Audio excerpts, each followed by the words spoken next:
Right, let's get ready. It's going to be exciting. We have got all the news about a brand new schedule of mountain biking World Cups. We're going to be talking about World Champs, and I have got some big news to announce. Stick with us. It's coming up on the show.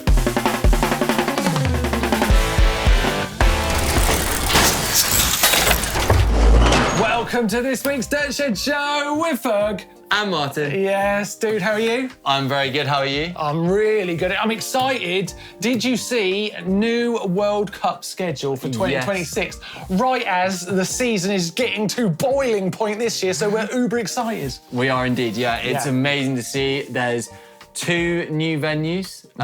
South Korea, I mean, how cool is that? It is cool, but we'll come to that one in a minute. Keep going, but that is a weird one. South Korea and then Whistler. Well, that isn't weird. I mean, come on. And the track at Whistler, so it's the 1199. Yeah, so that's a pretty serious track. Yeah. It's built in sort of Stevie Smith's honour. Right. The chainsaw, so it's got a big old chainsaw at the top. It's pretty cool. But it is beyond gnarly. I did the track preview a couple of years ago and just riding down it was pretty scary, let alone racing it. Let me get it straight, right? It was in Whistler Crankworks this year, but they didn't run it because it rained. Yeah, so this is a bit of an issue with it, I guess, hopefully they'll change it for the World Cup. But yeah, the fog came in and it meant the helicopter couldn't land. Right. And that's the only way. Now, I've got a point on that, right? You can't run a World Cup where you can't get air support in. Yeah. Because obviously the racing is so dangerous.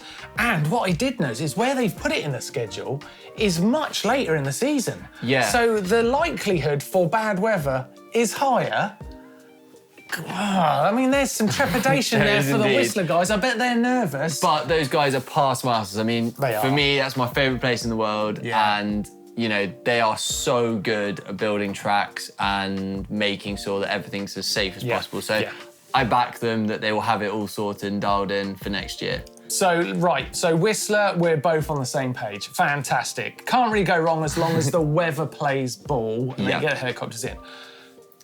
Talk to me about South Korea. I don't get this one as much because is it big in South Korea, this mountain biking thing? Can I unretire myself? I want to go to South Korea. How cool would that be? I mean, I think you're going to get a few riders just wanting to do the season. I mean, I heard Win Masters saying the very same thing, that he might actually make sure he rides all next year just so he can do a World Cup in South Korea. It feels like it's so nice to see that they've got a whole new track. They've got some really good trail builders. They've got Francisco Pardal, who raced downhill back in my day, and then he's out there doing some trail digging along with some of the other French trail builders who've dug some of like Ludenville and some of the other really good World Cup tracks. So I back them. They're going to build a really, really good track, and hopefully it will sort of, create a scene over there. Hang on, it's not built yet. No, they're building it as we speak. Well, kind of a bit fine. It's not like the sort of thing you can like put together in a weekend, is it? Like cutting a downhill track in. That's insane. They have got a year, and then Litwil they did the same. Litwil they built it kind of last year and then tested a bit. And was it good? It was a pretty good World Cup. It was pretty good. Okay, all right. So it could work. I hope they'll sort it. Now you've got a theory, especially in terms of the 1199 track. Yeah. That the tracks are getting harder, or the potential for how hard a track can be is being influenced by hardline. Yeah, I think Is that right? I think you look at it, I think hardline took things up a notch. I think the jump size, but also just the technicality was scaled right up, and that was the whole point of it. And I think that World Cup tracks are learning from it or taking inspiration from it. You're seeing jumps getting bigger, you're seeing the lines are getting gnarlier, and I think you're seeing the same in XC as well. Like XC races, they were running hardtails a couple of years ago, and now they're running 120 Did you see the Rock Garden this weekend? Insane. And how quick they were riding it too. So insane. So nice. So yeah, it's definitely elevating the level, and I think it's good for the sport. At the end of the day, it is a World Cup. Yeah. But is there going to come a point where it gets a bit wild? Well, the thing is, hardline has got the problem of you've got the Tasmania hardline that isn't actually that hard a line. Right, in all honesty, right? It's fast and it's big jumps, but it's not in the true essence of the original hardline. Then you've got the real hardline in Wales, right? Yep. That's really hard, but people are now doing it. right? Yeah. Because we are getting practiced on it. So that track has only got a certain amount of life in it. When they tried to make it even harder, everyone stopped. So there is an issue there with hardline. It's not a perfect system because there's only so hard before most of the crowd who are supposed to be riding say, no thanks. Do you think it's going to, do you think that like anything, I mean, I think if you'd said 5-6 years ago, if people had seen the current hardline course, they'd have been like, absolutely not, what are you playing at? Do you think that people will elevate? The way I see it is you've got people like Asa Vermette, you know, coming in and the Auran brothers, skills to the moon. So good. Yeah. And I think that, you know, you could make it that hard and they'd be able to do it. I don't know. I'm on the fence on it because I think there is a point where consequence for those riders becomes so high, and it's only got to be the course that isn't built perfectly, and they're like, no, that's too hard because it's not built right or something like that.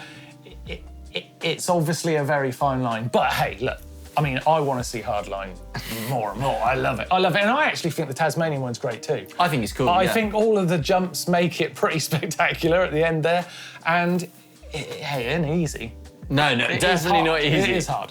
Yeah. So I guess we'll see. And Whistler next year, will it be one of the hardest downhill races of the season? If it rains. Yeah. If it rains. Yeah. Maybe. Now, after the news, we're going to be talking about World Champs because that's coming up. But we're going to get a couple of proper experts to talk about that because potentially that could be the hardest race of the year. It could be. Because that track has form and the weather is looking looks a bit sketchy. Looks spicy, which could be exciting. Right. Now let's get to get this next bit out of the way, right? Because I've got to get something out of the way. I got a little bit of news about myself. Let's do that now. Right, Martyn, you have some big news. Go on then, tell us what it is. All right, it's a big day for me today. I'm officially no longer a presenter on GMBN. I've been inspired to do something I think is really important and I can't put it off, right? Since my injury, I've been lucky enough to have a huge amount of support from my family, my friends, sponsors, the wider mountain biking community, and of course, this place, right? And that has enabled me to try new types of riding, keeping me out on the trails. However, I really believe more can be done and I have a really important job to do, which is pull together the community of adaptive riders and make it more accessible to people that need it. Create resources, lead people through the maze of different products and challenges they might face.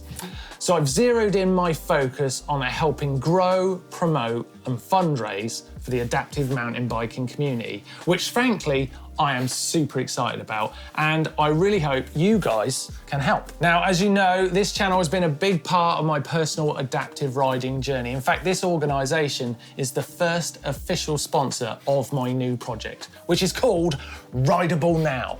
Adaptive riding has changed hugely in the last 10 years. When I was first injured over 10 years ago, I had to literally invent a way to ride bikes, but everything has improved since that time. Trail centres have got better and more accessible, and now we have amazing products like the bowheads you've seen me ride on the channel right here. I've got some super exciting ideas and plans to build something really meaningful, which I believe will help a lot of people in similar situations to me, and you can help me do that right away by heading over to, this is such a big plug for myself, to ridablenow.com and signing up for the email list. That way you'll be amongst the first to see the new content when I'm up to full speed and ready to show you it. No doubt you will still see me here on GMBN. I'll be working with the guys on some really fun adaptive riding content, which I'll be putting right here on GMBN, random tandem, anybody. In reality, I'll be dropping back in here on the Dirt Shed Show now and again, keeping you posted on what Rideable Now is doing. But right now, for this moment, you can get involved. I really hope you'll help me make it something massive, something special. I'm really gonna need your help doing that. And I'm really ambitious. I think that we can make adaptive mountain biking one of the most accessible sports in the world, and I really believe that. So help me do it. Head over to ridablenow.com. The link's in the description down below. And yeah, a new era for me. And don't worry, there's an explainer video coming all about Rideable now. That's gonna come soon on GMBN, right? So this is where you hear about it first. Look out for that before we officially launch, I say we, me, in January 2026. It's a new era, dude. It's a new era. Well, Martyn, it's been an absolute pleasure, and I've watched you all over the years, so it's so good to hear that you're going to be coming back on the show once a month. I'm very happy you're not leaving us permanently. I'm leaving, not leaving. Yeah, I'm going to be back at least once a month on the show because I want to tell you guys what I'm doing, and hopefully you'll be happy to listen. And yeah, we'll be doing some adaptive riding vids too. Random tandems. Let's do that for We need sure. to do it for sure. What's up, everyone? Leger was carnage. The conditions humbled many a fantastic rider. They were incredibly tough to ride. Before we get stuck into the results, there was some tech floating around the pits, including a finalized version of the new Specialized demo, a way more refined BB-mounted weight set and a machined bar that lives inside Jackson Goldstone's Sake cranks, a Manitou Dorado sporting over 200mm of travel, a new Mondraker Summum, electronic T-Type 7-speed DH transmission aboard Troy Brosnan's 100 start special bike, the new Scott Gambler with that integrated suspension technology, cleaner silhouette on that bike, something which I'm sure that those Fox, Shock and the Scott mechanics appreciated this weekend. It's been ridden at multiple rounds by the Scott team already, but the official release is here now. Fastest time of the day went to Max Alran. The junior took the win over 4 seconds up on rival Asa Vermette. Rosa DL makes it 3 this season in the junior women's. Fastest qualifier Valley Hull went 3rd in the elite women's. She's yet to stand on the top step of the podium this season, which shows how much the field have chased to catch up on her dominant performance. Maureen Cabarrou 2nd, just 1 second back, only a few weeks after surgery for a broken back. Fantastic result for her. And Hemstreet makes it 3 this year. Not a fan of the conditions, but certainly riding that high into World Champs this coming weekend. The men's race saw Kolb head into 3rd spot. Martin Mays put flat pedals on the podium for the first time since Conor Fearon in 2015 in 2nd spot. And Ronan Dunn lay down a heater, railing ruts, visibly faster than the rest of the field on that new Mondraker bike. The first non-French winner of the elite men's race since Steve Peat in 2002. Camille Balanche announced her retirement from the sport after this season. She's struggling to race at top level after that crash and resulting concussion in 2023. Wishing her all the best, she'll be missed between the tape, but the former world champion has had a great career and we'll see what she's up to next. Over in the XC pits, BMC had their Prototype 32er on display. It didn't put in an appearance on course this weekend though. Charlie Aldridge was running a Float X Shock with live valve in his Scalpel. It certainly didn't hold him back as he took the XCC victory in sprint against Lukas, Martyn and Brado, who finished 2nd and 3rd respectively. Charlie Aldridge's first elite UCI win, that one, well done. In the women's XCC, it was wristfeds from Keller from Maxwell, actually exactly the same as it was in the XCO. Wristfeds doing that iconic double for the first time in her career. Awesome riding from her, and the elite men's race saw Luca Martyn take his first elite UCI win as well. Luca Brado 12 seconds back and Matthias Flukiger back behind him. As always, make sure to catch all the action from the Whoop UCI Mountain Bike World Series on Discovery Plus and Max. Shimano are changing their cleats. It's the first major update to Shimano's SPD system in 30 years. The CL-MT-001 introduces multi-directional entry, enabling riders to clip in from multiple directions. Toe first, heel first, straight down, these new cleats have got you covered. And they're fully backwards compatible with all of Shimano's existing SPD systems. DT Swiss have launched some new rims. The FR571 has been built in collaboration with Richie Brood and has a new rim profile with improved impact resistance and better pinch flat protection for the riggers of enduro, freeride and downhill. The alloy wheel is also available in silver, which I think actually looks sick. Right, that is me, folks. This is my last time bringing you the mountain bike news. It's been 237 episodes since my Dirt Shed debut in February 2021. I've got to say a huge thanks to Martyn for the opportunity to chat you through the weekly goings on in the mountain bike world. This small part of my job here has been a genuine pleasure each week, and speaking to camera and to you guys has massively helped my confidence. A bit of change every now and then is really a good thing, and I look forward to seeing how the guys will evolve the show. My job might be changing a bit, but I'll still be around here and on the other channels behind the scenes. It's been a pleasure talking to you all these years. Keep sending it, and you stay classy, San Diego.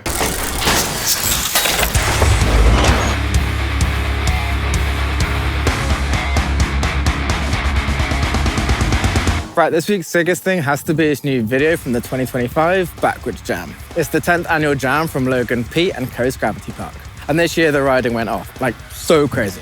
My favourite clips have to be Cornflakes' big bike whip, Eddie Reynolds' floaty whip, and two of the sickest runs I've seen, like ever, which was Liam Bayliss' bar to bar back to a double truck to X to this double flip that was just so bolts. And Eric Fredco's backflip bar spin to tail whip, followed by this 360 downside tail whip to Superman seat grab Indian air. So crazy. Anyway, the whole thing's sick, so it's definitely worth checking this one out. Right, that's my sickest thing this week. Time to go back to the shed. Martyn, have you heard about the Worlds this week? I'm so excited about Chambéry. I cannot wait. But I tell you what, I was chatting to Steve Jones and Neil Donoghue earlier on. I know they're just out there. Why don't we get some experts in for a moment? I'll just pop out and make a cup of tea, and you can talk serious world conversation. Okay, I'll have milk, no boys. Sugars, and then we'll talk world champs. Okay. So I've become the tea maker. Right? Yeah, thanks. Sorry, excuse me. All right. Excuse me. Beep, beep, beep, beep. Can't do that. You can't do that. Right, kicking things off with World Champs Week, I thought who better to bring in to talk about it than Neil Donoghue and Steve Jones, our resident downhill experts. You guys do a bit of e-biking as well, I suppose. And running. But talk us through it, Neil. What's your experience of Chambéry? Yeah, I raced it 2007 World Cups. It's a little while ago now, but it is a legendary track, but actually it's not been raced that much. But it's really, really steep. I remember back then we had troubles with the weather. It rained really hard. Sam Hill did the legendary run. We didn't win, but he came third, and it was like an incredible run. It was like 30 seconds faster than everyone else in the same conditions. I remember it being really, really difficult. Greg Minnaar was in front of me in the race, and I saw him picking himself out of a crash netting as I went into it. And as I was doing the same, the guy behind me went in. There were bits of it that were impossible to ride, unless your name's Sam Hill. Yeah, I think it's definitely got an element of mystique about it. I think what people forget is that, you know, the World Cup was in 2007, and the track that people rode in 2007 compared to the track that evolved into the 2011 vintage, which Danny Hart won, was actually very different. There was actually no catch berms in 2007. To get down that hill in the wet was like, it was terrifying. That's why it was such an incredible race where Sam Hill was the only person to come down in the wet to put any kind of inroads into the time. He was actually 30 seconds quicker than the second fastest qualifier, who was Michael Pascal. What you got to understand from that race is in qualifying, there was the return of one of the greatest mountain bike racers ever, Nico Voulios, and Hill won qualifying by 17 seconds. Yeah. Like 17 seconds in a qualifier. Huge. It's still going to be, even though you're probably right, I'm sure there's more berms there now, the gradient is still extreme. I think it's one of the steepest, right? I think so. I remember seeing the helicopter be really busy because you couldn't walk out, even with a broken collarbone. So just up and down all day long. It's funny, I was photographing that day, and to see all these top racers in the catch netting, like 20 foot up in the catch netting. So I definitely think it's one of the steepest tracks on the World Cup circuit. I think we're going into predictions, aren't we? But I was just about to say, I think it's going to be really unpredictable. If it's particularly a bit wet, it looks like it could be a bit wet. You never know in the mountains. It could be really wet. Who's on fire at the moment? Gracie Hemstreet is on fire. Yep. Ronan Dunn. I would think that Jackson Colston, being a smaller rider on a steep hill like that, you know, he's going to, really not going to push the brakes as hard as someone as big as someone like Pirion. But I don't know. Yeah, I think, obviously it depends at the minute, Syndicated got the ability to weight their bikes, but I'm with the Don. I think Jackson is going to be furious, absolutely tamping from the weekend. He will be out to prove something. Steve Peat will guide him through the next few days, and I think he'll want to stamp his authority because there's 3 important races of the year to come up. Conclusion of the World Cup Series. He won't want to get on the back foot. He'll want to force himself. I think at the moment they're not thinking about the rest of the year. So the biggest race of the year. Yeah. There's some wild cards. Pontvian. They're all wild. Well, yeah, someone could do something crazy. My money's on that. My money is on, I think, world champs for me. The reason that Bruni and those guys are specialists at it is because they have that ability to kind of get in that win it or bin it, one run wins it all kind of mindset. Great, and I love it. think It Ronan is steep, Dunn though. is. It is steep. It's a I agree, different but I game. think that the guys like Ronan, who have that ability to just the fear level, they don't get that fear. Like you know, Bruni and things like that, they're very, very calculated, and that will benefit to a point. But I think to really do something special like Danny Hart's run, you have to be able to switch off that fear button down there. I think there will be fireworks. Okay, guys, right, I'm going to push you for some predictions. Neil, who's your money on for the downhill? Gracie Hemstreet and Jackson Goldstein. Steve?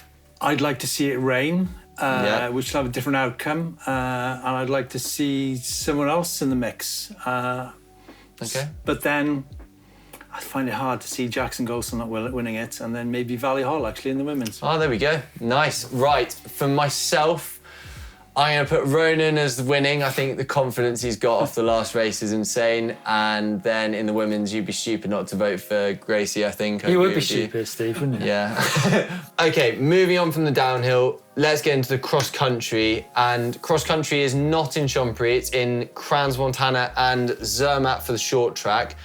But both those places are still pretty gnarly. I've raced in both of them. Will we see bigger wheels and longer travel bikes, do you think? I don't know. I'm sort of out of the loop. I've seen a bit of the bigger wheel stuff. I would like to see a bit more of that, just to mix it up a bit. Whether or not we need it, I guess we'll find out. But the rumours are rumbling around, aren't they? And we've seen Titouan Caro riding one in practice, I believe. 32-inch wheels, yeah. It's interesting how cross-country bikes have increased in weight in the past decade. They're now probably 4 kilos heavier than they were back in the 90s and early 2000s. But, I mean, predictions, you got Nino Schurter, one of his last races, arch rival Matthias Flukiger, new mate of mine. Both Swiss. Both Swiss sport. I mean, it's quite tasty, isn't it, really? It's pretty cool. It's lining up to be a pretty historical one.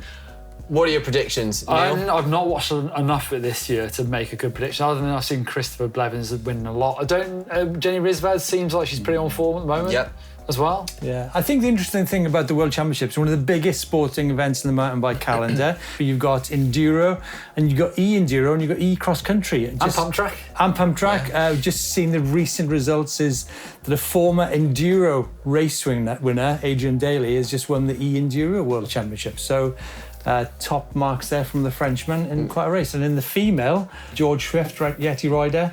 So you've got Bosch and Shimano dominating, and I think 70 kilometres and 7,600 metres of descending. Big race. Big day out. Big race. Right, that pretty much wraps things up. We got a really, really exciting week of racing. I'm pretty excited to see whether any of our predictions are right, but thank you very much, guys, for coming on and giving your insights into Chompery and all things downhill. How's that for you? Pretty heavy. Those boys know their stuff. Right, it's time for Hacks and Bodges! Hacks and Bodges! Hacks and Bodges! Dude, you're supposed to sing along with me. I know, I don't. You don't say you don't know the words. There's 3 words. Anyway, let's get on with a Hacks and Bodges. Oh, we have Simeon Wiley with some washers and nuts. It's not washers. It's nuts. Look at the nuts. Oh my God. The spacing is pretty wild. Oh, ghetto.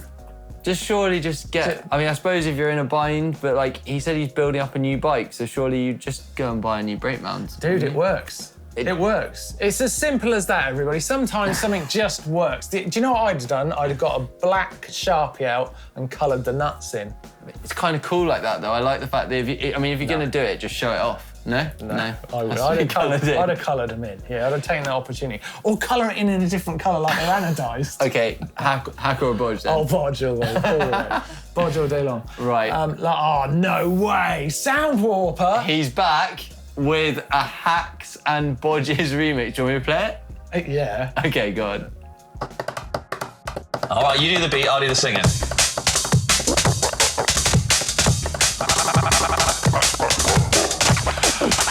Hacks and Bodges. This is weird, James. Unbelievable. Great Hacks and Bodges this week. Yeah, unbelievable. I loved it. I love that. We should have more Sound Warper. Sound Warper, if you're out there. Well, you know what Sound Warper needs? Grab that bell. Yep. He needs to tap some banks.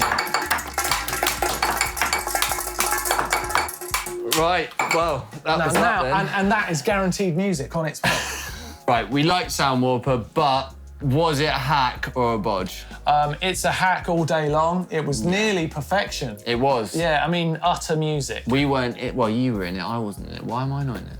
Well, you will be now. Don't will worry. be now, you will yeah, be but- now. You will be. We'll sort that out. Sound Warper will sort that out, no problem. What we've got to do now, though, it's difficult. We've got to award a prize. You'll pick because best. if you send in a hack or a bodge, right, we'll give you a prize from the GMBN store worth up to £50. It's not bad, is it? That's real money. That's real money. So that's a good reason to upload your hacks and bodges for next week. But this week, who are we going to give that prize to? Go on, Martyn. You choose. It's my last go. Go on. It's not your last. It's not your last go. Don't be doing that. Kind of my last go. It's you're kind of my coming last go, back. and I'm going to say. Can't pick Sound Warper because that's favouritism. It I'm is. going to go with Simeon Wiley's basically ghetto bolts. That's how easy. I want to show how easy it is to win hacks and bodges. It is cool. All we want to know is how you're doing it. How are you doing it? That's So it. don't forget, guys, get those pictures and videos sent in and show us your best hack or bodge. Get it into the uploader ASAP. And Simeon, send us an email because we have got to get that prize over to you. Last week's photo was this. Love it. Owen getting out his measuring device. Well done, Owen. And so some of our favourite captions were, we had Echo Foxtrot with when the boss walks in while you're trying to have a nap and you grab the nearest thing to hand. Yeah, total, like, uh-oh. I mean, I'm not sure I'd have a measuring tape. I'm not sure that'd be the first thing I'd grab, but yeah, not bad. Measuring tape's a bit sus, isn't it? Right, Yoda Pig, he says, turns out Owen was not as excited as he thought about the new propane. Well, I don't like that one because he's always excited about the propane. Always. He's constant. How can you not get excited about a new Owen's a propane? little bit like a puppy, isn't he? Just constantly excited about everything. It's Overexcitable. fantastic. On to the next one, personal favourite. John Kirkpatrick said, hack. It sounds longer if you say it in millimetres. Don't know what he's talking about there, but maybe some long I think chain stays. that might be the winner. I don't know. I think it's that.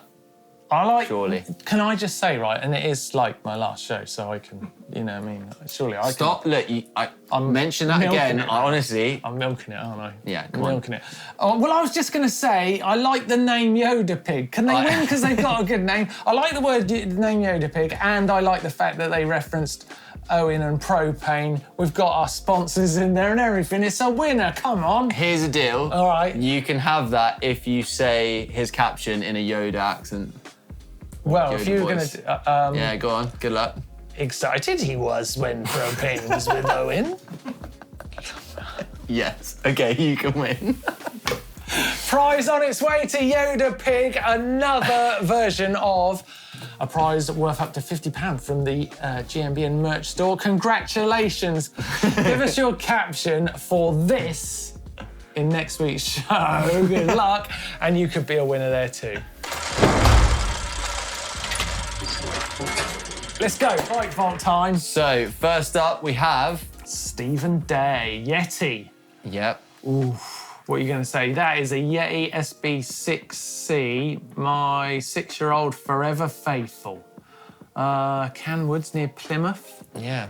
What do you reckon? saying?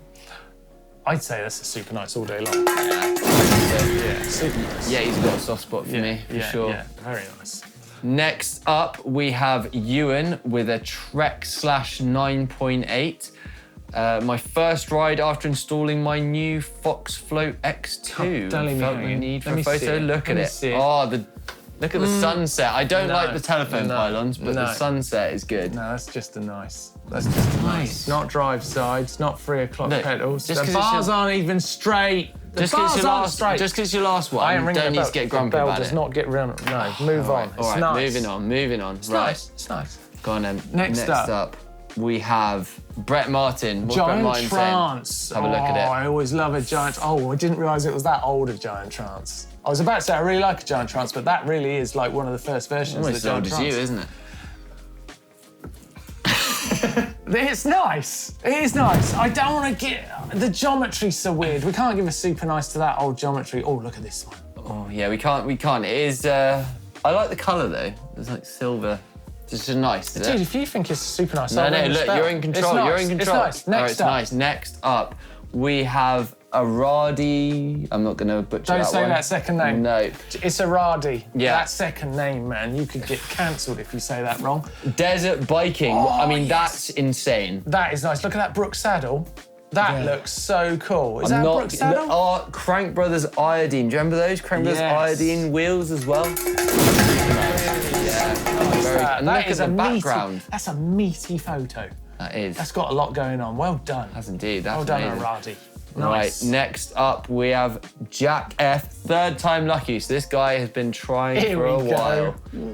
Whoa, he's done it. He has done it. That is insane. I am not in love with the colours. What? No, I'm not. Are you? That looks insane. I mean, I'm a racer, so I can see he's got a race plate on. I'm excited already, but that looks amazing. Go on, you can have a ring of the bell. Go on, that's all right. Super nice. It's nice. It's nice. Super nice. Super nice. Super nice. I mean, I'm saying that. Right, next up we have a super nice bike. I mean, hang on a minute. You that's can't their name. self-profess your bike as super nice. That's what we're here for. Let's have a look. Trek Fuel. Yeah. Oh. Oh no, it's got the bash plate on it. Oh no, you've still got the little plastic bit in the back what wheel. do you even call It's that? Nice. You can't super nice that. No, we would have done otherwise. Yeah, You got to get put that out. Get that off. Why do they put them on bikes? Just so stop the stupid. chain falling in, but if you've They look- indexed it properly, it's fine, isn't it? Yeah, they don't look great. Anyway, it's a nice. Right. It's nice. Not ringing the bell for that. Moving on, we have Patty Bix with another giant. You like giants? Yeah. What have we got? What have we got? Oh, there you go. It's a bit more up to date. There you go. Oh, That's yeah, that is, nice. yeah. It's nice. What did we do with the other giant? Did we super nice it? We niced it. Oh, that's a nice then. I can't go up from nice. Hey, do you know what? The other day I was at Malvern's and someone come up to me with their bike and went, "You only gave us a nice, so you should take this serious because they find you. They're gonna find you. They find you." And what was terrible about it is it was clearly a super nice. I definitely got it wrong. Yeah, I had to actually take it back. Apologise. Well, I super niced it right there on the spot. Yeah. Thankfully, I had a Blake with me to ring like a bell. Yeah. Right.